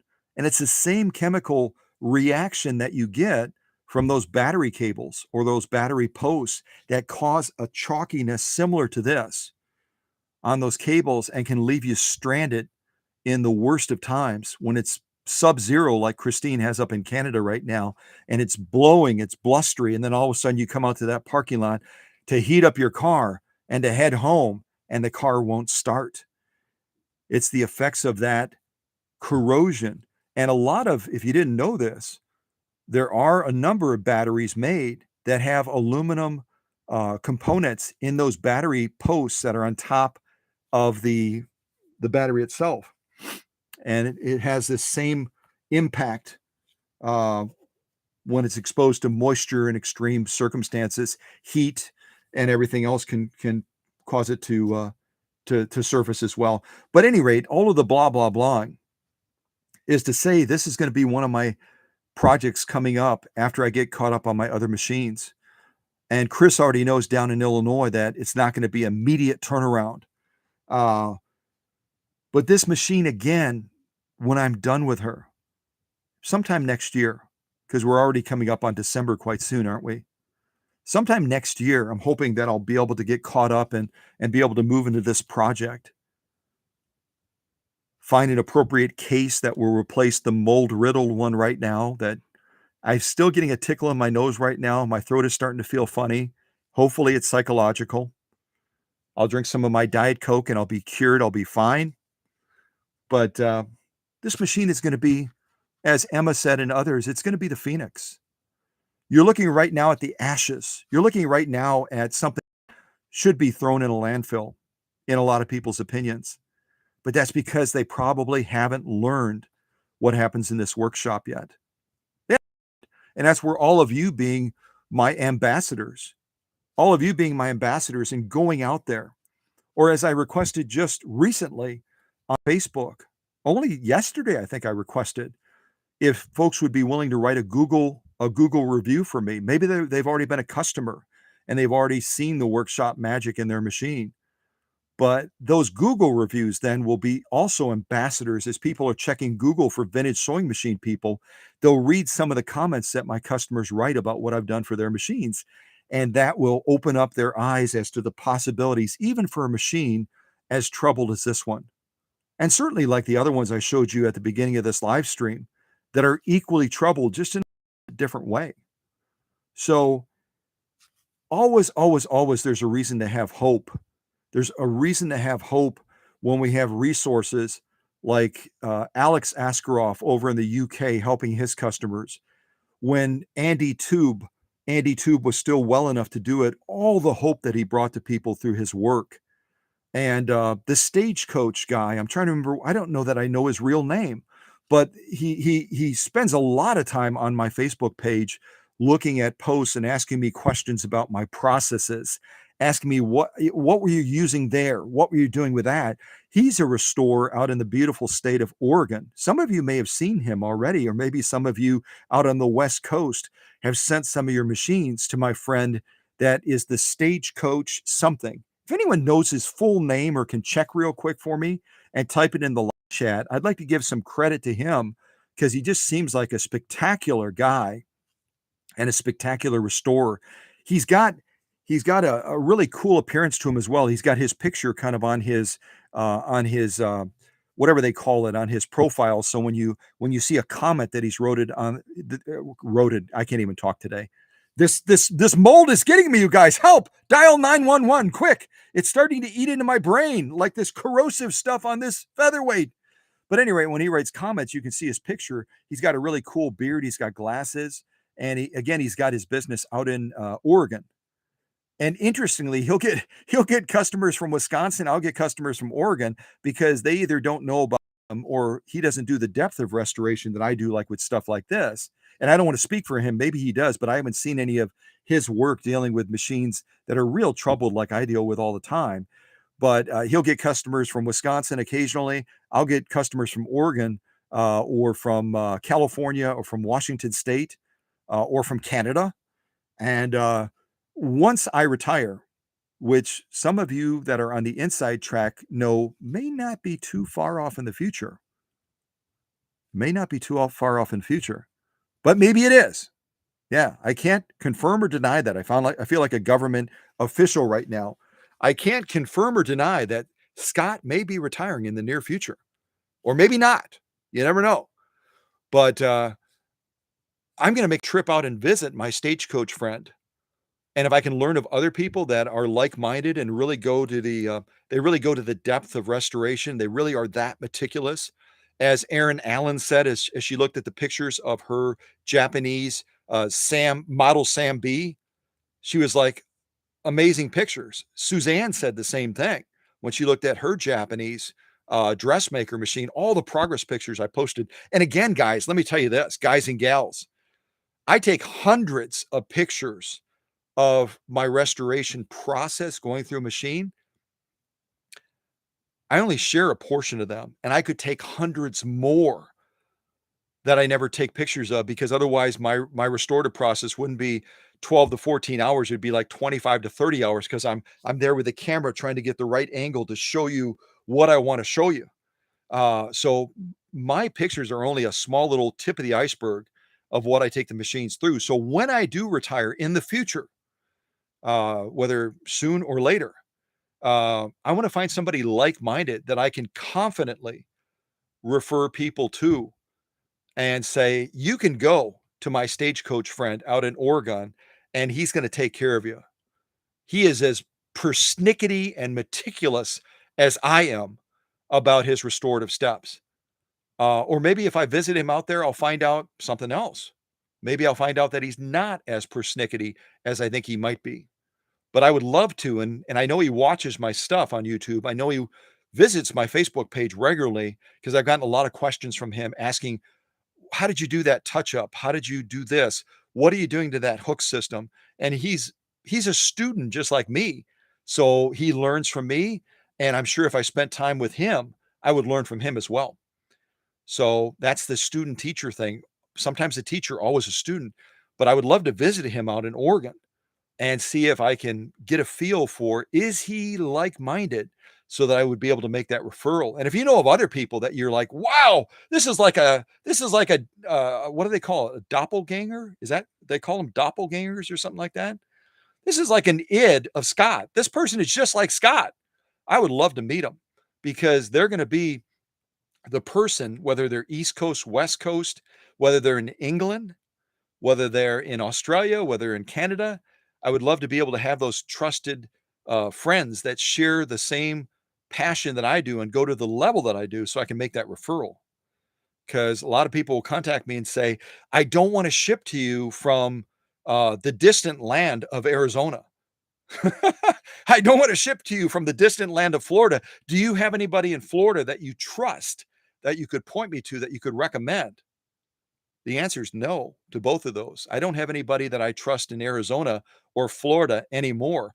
I used to be able to say to people in Arizona, go to Andy Tube. Andy Tube is in Arizona and you can trust him. He's a good guy. He's a good guy. He'll do a decent job for you. Maybe not as good as me, but he's really good. So I would love to know more people like that. And you can send that to me through Facebook Messenger. You can text me those people so I can vet them and gain that confidence as I do eventually. Oh, my nose is really, really tickling. As I do eventually move towards retirement, which eventually I will, I'll have a list of people that I can make those referrals to. Yeah, instead of leaving people hanging. And if you leave them hanging and there's no one, kind of like Chris got from people down in Illinois and near around there, Indiana, when she showed them pictures of this.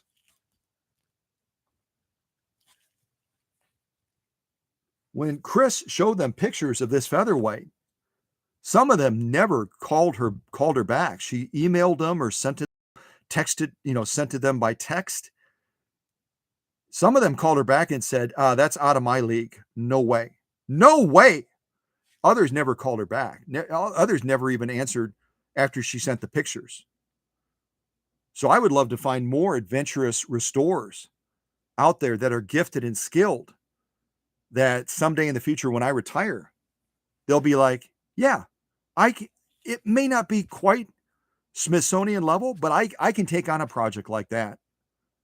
And that's why Scott referred my name to you, because I can do that right now, honestly. And I love Alex Askeroff and his beautiful wife, Yana. Beautiful people. I love them. I would so much love to meet them someday. Just the conversations I've had with them and the interactions with them. These are top shelf people. They're just wonderful. But Alex will be the first one to tell you, if Alex got a machine like this, he would be one of those people that would very politely say, no, thank you. And even with some repairs, Alex now at this point in his life, like the referral he made of that 12K from my dear friend that comes on Facebook all the time. Give me a second. Give me a second real quick, you guys. Sorry.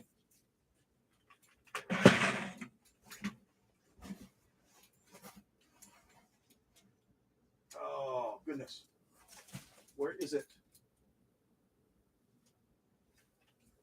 Okay, yeah. The name I was trying to remember is Trish Rabin. Trish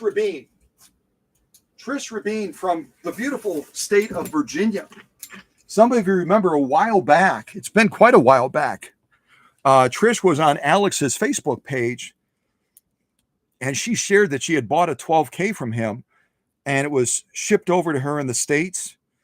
And while she was making a move somewhere, she was holding it by the top of the handle, and the bottom separated from the top, and this 12K crashed to the ground and caused some pretty significant damage, especially around the faceplate area. And she reached out to Alex to say, I bought the machine from you. I'll pay anything to ship it over to you and to have you repair it. And Alex Askarov said, and you can ask Alex. Sounds like some sort of an article you would read in a newspaper. Ask Alex.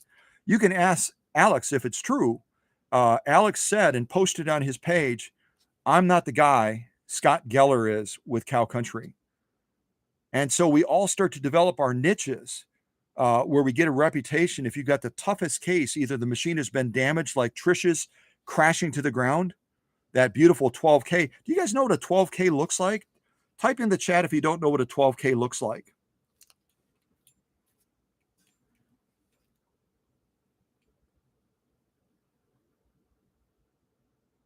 You guys know what a 12K looks like? You can Google a 12K. I know that. You can Google a 12K. Susie from Minnesota is saying, I don't know what a 12K looks like. Kathy King says, I don't know what a 12K looks like. So let me real quick move Chris's very, very sick princess to the side, and I'll show you what a 12K looks like. And this is the actual machine that Trish from Virginia sent me after Alex said, go to Scott. Go to Scott.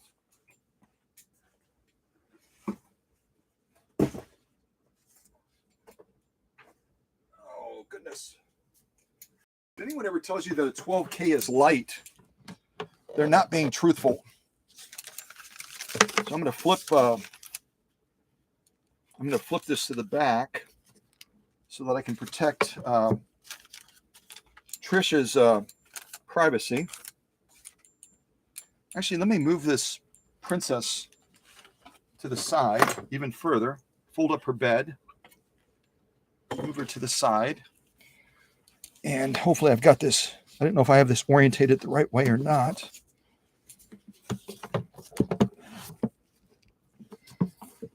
Do I have this orientated the right way? I do.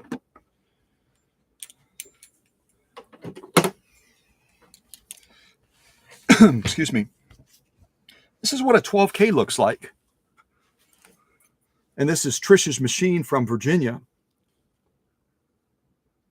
And if any of you have been following me for quite a while, you know, and I've got to give a reminder that we have a contest going on right now because this YouTube channel hit 13,000 subscribers several weeks ago, and I'm giving away a featherweight. And I can promise you that the featherweight will look like Chris's will after it's gotten the workshop and the paint shop magic. It won't look like this. It'll look like it's ready to go in the Smithsonian. I'm giving away a featherweight right now. You just have to enter the contest. Quite a long time ago, I did another contest. I don't remember what number we hit. If any of you remember what number we hit, type it in the live chat because some of you will remember that stuff better than I do. I've got so much going on in my head of trying to remember things that I'll forget. Oh yeah, that was 9,000 or that was 8,000. But I was doing a contest giveaway just like I am right now where you can win a featherweight sewing machine from the workshop. Lifetime warranty, fully restored. And I'm offering you, if you win the grand prize, you can either get it in traditional black blue, because Singer used black and blue paint to paint all of their machines. It wasn't just black paint. Or you can get a custom color. I'll give a list of custom color options to the grand prize winner. And they'll be able to say, I want it ruby red. I want it mint green or something like that. One of the colors that I offer them. But the point is, during one of those contests in the past, it was relating to Bill. Bill lives in Kissimmee, Florida. So the contest was writing a story about the founding of Kissimmee, Florida, talking about the sea captain, the ferry captain, all. It was just a really cool, if you Google the history of Kissimmee, Florida, where Bill O'Rourke lives, He's part of my leadership team, just like Christine is now, just like Emma is, just like Sunny and Paula and Veronica. And yeah, any rate, we wrote, I told the people for this contest, write a story about the founding of Kissimmee, Florida, blah, blah, blah. And because the founding of that town, that city or whatever, was so close to the age of the 12K that I had at the time, I offered that as a grand prize. And Mary Klein, who you'll see pop up sometimes on my Facebook page, she won a machine as spectacular as the one you're looking at in the shot right now. That's the level of machines that I give away for these contests. That's why I'm kind of shocked. I'm kind of surprised. I'm really shocked and surprised. I posted about this contest. I showed all the celebrities that people could pick. I gave all the directions as far as it. You know how many likes there are on that post right now on Facebook? I got so discouraged. I'm just telling you, I got so discouraged. There were 3 likes on that. Like, either people don't like the idea of having celebrities on their team, you know, where you can pick different fun celebrities and you can create this little story about how they're working with you on whatever, or they don't like the idea of winning a featherweight. Because my posts generally get a fair number of likes, and there's only 3 likes on that post. So maybe, I don't know, maybe people all of a sudden hate featherweights. They just hate featherweights. That's got to be it. But this contest, Mary Klein won a machine nearly identical to Chris's. It's identical from a standpoint of being a 12K. And the unique thing about the 12Ks is, instead of having the plates like I showed you on that one machine near the beginning of this live stream that's really troubled and the plates are just rusted, it's horrible. Remember that one where the plates run like this? On these 12Ks, because they're so early in the production for Singer, they have what's called a transverse shuttle system. And the plates you can see right here actually run like this across the bed. So the shuttle is going like this instead of going like this. On most of the traditional vibrating shuttle machines, they move from front to back. Here, they're moving from left to right with a transverse system. So, but this will be a great project to take on. There's probably some internal damage to Trish's machine, but also these right here on the faceplate area, you probably can't see it. Maybe you can. But this is where it took a real hard blow. And these, with the shaft that runs down for the needle bar and also the presser foot bar, they're actually bent.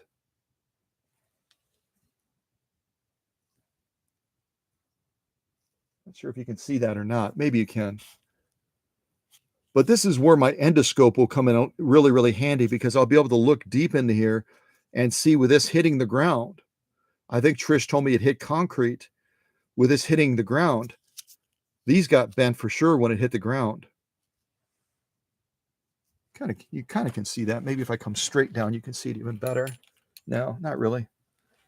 At any rate, they're both bent. And they're attached. This is attached to the needle bar. This is attached to the presser foot bar. Yeah. But anyway, for those of you that said you don't know what a 12K looks like, or you haven't seen one, this is a 12K. Quite spectacular, don't you think? And this again points to the quality of the machines that Alex offers for sale. He offers machines for sale over in the UK.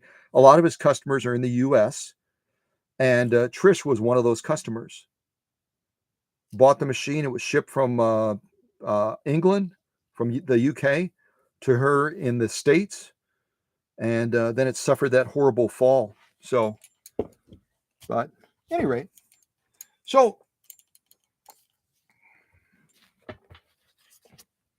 and another thing to point out about these 12Ks that's quite fascinating is the base itself is quite thin. It's probably only about 2 inches, 2.5 inches thick.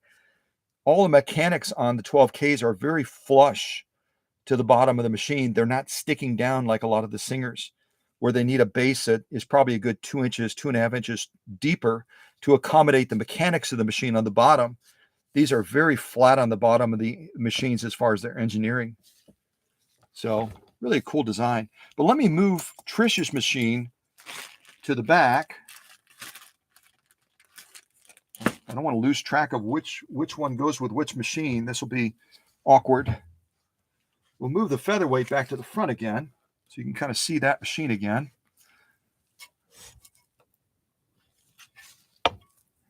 And we're going to wrap this live stream up because I'm obviously not going to try to plug this machine in right now. And you know what? I'm not going to put Trish's machine by this either. There's probably little risk of cross-contamination, but I don't want to get Trish's machine on this little carpet that I have where little portions of this mold and stuff may have fallen down as I'm moving this machine around. It kind of flakes off, and I don't want to get any of that on Trish's 12K. So let me put this back over in a safe area, and then we'll wrap up this live stream. I'm going to look at the chat, see if there's anything that I need to respond to or answer, and then you can start to enjoy the rest of your weekend.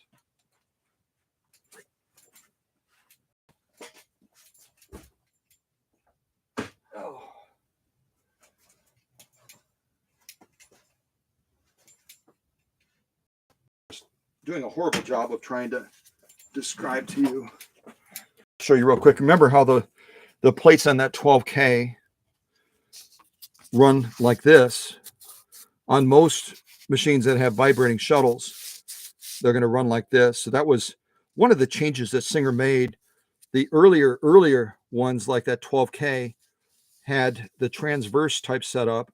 This has this setup that you'll see on most vibrating shuttle type machines. Yeah. Okay. Whoops. Okay, let's see. Let me look real quick at the chat as I trip over things. I've got all kinds of things on the ground right now, so I'm kind of tripping over things.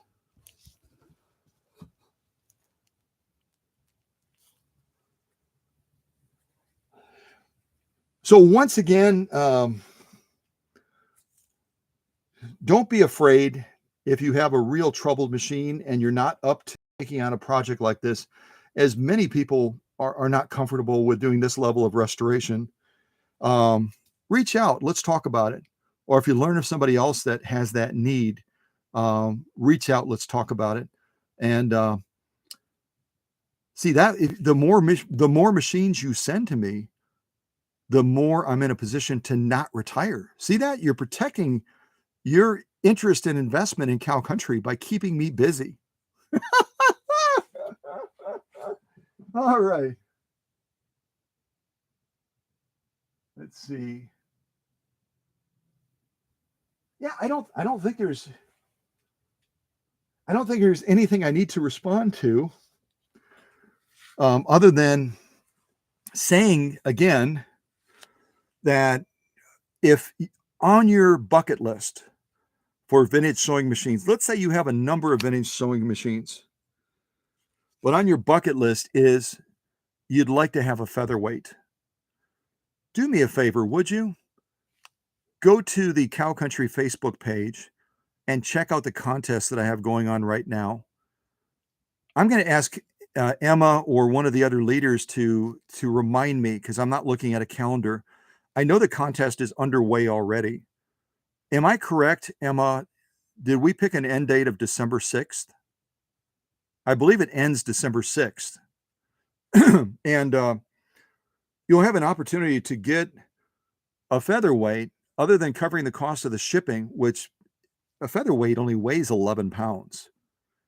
So it's not going to be very expensive to ship it. For Chris to send this from Illinois to Oconto, and again, she's in, I don't know what the distance is.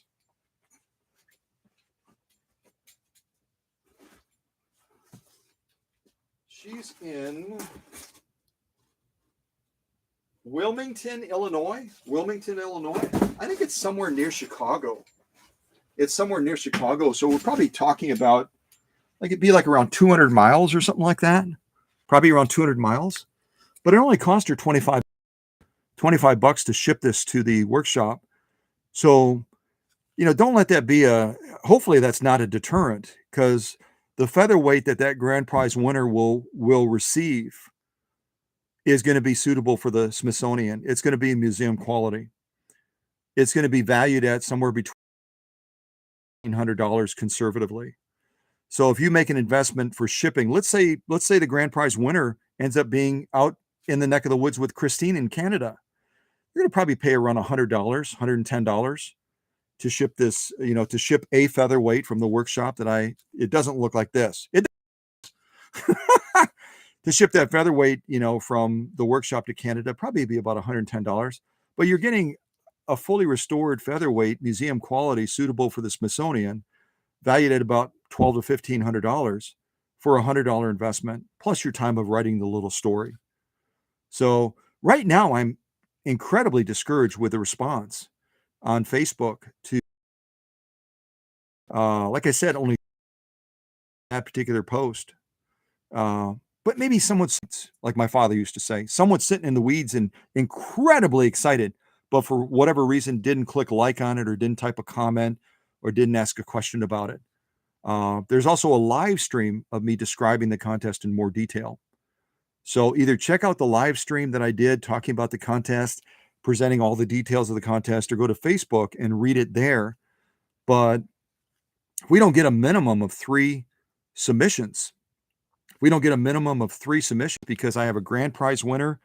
I have a second runner-up that will be picked by myself and the judges. And then I have a third runner-up that will be picked by myself and the judges. So I need at least 3 people entering the contest. Otherwise, the contest is going to be a no-go. The contest will not happen. So maybe that'll be an incentive as well for someone that looks at this and goes, well, I'm going to enter. Well, if there aren't 2 other people that enter, thank you for submitting your story, but this is not going to be a go. I'll probably give something as a consolation prize to that person that submitted it. Or if we get 2 people that submit stories, maybe I'll end up, giving some sort of a consolation prize. I think I've done that in the past, but so far, and the funny thing is, I thought to myself, whenever I'm presenting a 301 or a 301A, I will always take a couple pokes at the featherweight people saying, if you want to talk about a machine that's really rare, you should consider getting a 301 or a 301A because they made a lot less of them than featherweights. And maybe I've done such a good job of getting people excited about 301s and 301As. Now that I'm giving away a fully restored featherweight that you can even get custom painted in my paint shop. I'll give you the colors. They're like, why would I want a featherweight? Why the heck would I want a featherweight when I can get a 301 or a 301A? So maybe I've kind of shot myself in the foot on this contest in giving away a featherweight, but in previous contests, everyone was always like, when are you going to give away a featherweight? When could I have a chance of winning a featherweight from the workshop? And now that I've done it and there's only 3 likes on Facebook, I'm thinking, what do you do with that? What do you do with that? It's just weird, isn't it? Maybe I should give away a puppy instead. Not Hank. You can't have Hank, but I could give away a puppy and then everybody like, okay, yes, I want to enter that. I want to enter that. I want to try to win the puppy. But I'm giving away a featherweight. And it ends, I believe, I'm looking at the chat. It ends, I think, December 6th. Whatever Emma typed in there or one of the other folks that can look it up and say, oh, yeah, it's December 6th. That's the date that it ends. So we're not talking about a long time from now.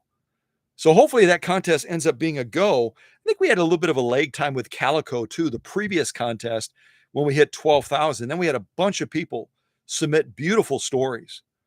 And that was a wonderful contest where, if you remember, Kathy Pecor won that 170th Singer replica machine, the Class 15. And she came to the workshop and actually, collected the machine up and took it back to somewhere near Madison. It's couple hundred miles away she drove. So even though we're starting out slow and people are like, they almost seem like they're not interested in the contest. They almost seem like they're not eager to win a fully restored featherweight that has a lifetime warranty from the workshop. They don't seem interested in winning a featherweight where they can have it custom painted by me down in the paint shop and show it off to all their friends at quilting retreats and, all that stuff that people love to do, to say, hey, look at my machine. You just have a plain featherweight. I've got one from Cow Country Workshop, and it's custom colored, by the way. So yeah, right now they're just whatever. Yeah. So maybe I'll be surprised and we'll get like a bunch of entries. But right now it's like really kind of like a flat line, in an emergency room. We're just like,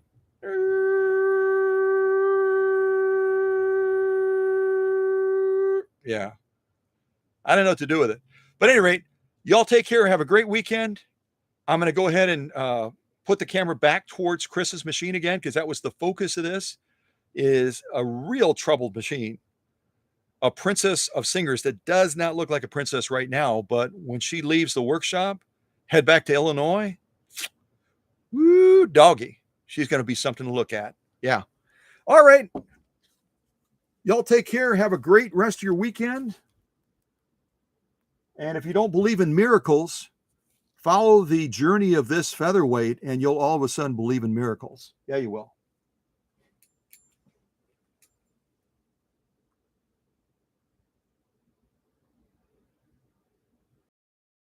Yes, the 301 is the big sister to the featherweight. You're absolutely right, Christine. I was the first one to say that in the world, by the way. And now a lot of people are saying it. Boy, are we influential or what? Yeah, we are. Our classroom is powerful, and it's powerful because of all of you being a part of it. So thank you to everybody that was a part of this live stream today. And thank you to all the folks that are going to watch this live stream as a video later. Without all of you, Cow Country would not be the same. That's for darn sure. So God bless you guys. Take care. And I'm going to turn some music on, but I don't know if you're going to be able to hear it or not, because apparently this is a non-music day for YouTube. So if it sounds muffled, I'm not going to say anything more. You can just look at this machine and go, oh, that poor gal. That poor gal. Look at her. She'll be beautiful when she leaves. She'll be transformed. All right. Take care, everybody. See ya.